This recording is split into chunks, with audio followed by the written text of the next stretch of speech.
We all know the benefits of living in or near green spaces. Plants provide homes for wildlife and protect biodiversity. Green spaces improve air quality and increase rates of physical activity, improving physical and mental health.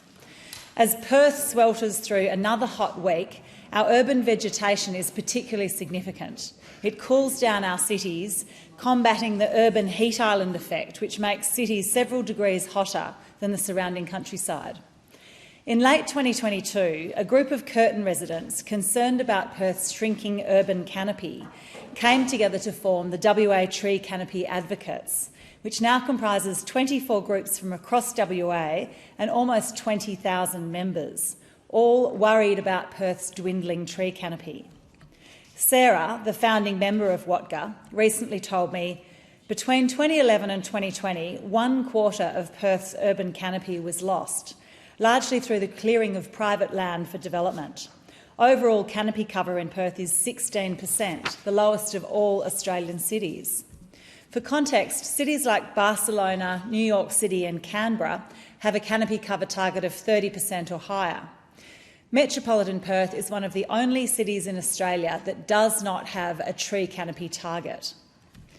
The most important thing we can do to improve our urban greenery is to protect the trees we already have.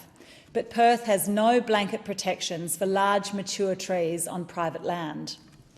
But local councils, like Nedlands in my electorate, are trying to change this by introducing regulations that require landowners to apply for permission to clear trees on private property that are more than 8 metres tall.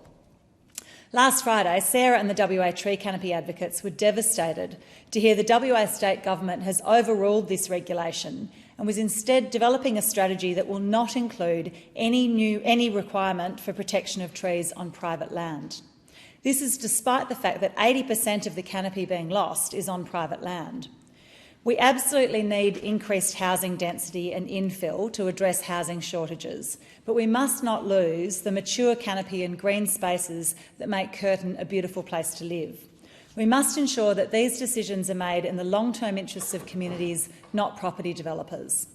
It takes one person a few minutes to cut down a tree, but it takes coordinated effort across all levels of government to protect one. As part of my Curtin Pathway to Net Zero project, local volunteers discussed the need for consistent regulation between federal, state and local governments to improve urban greening.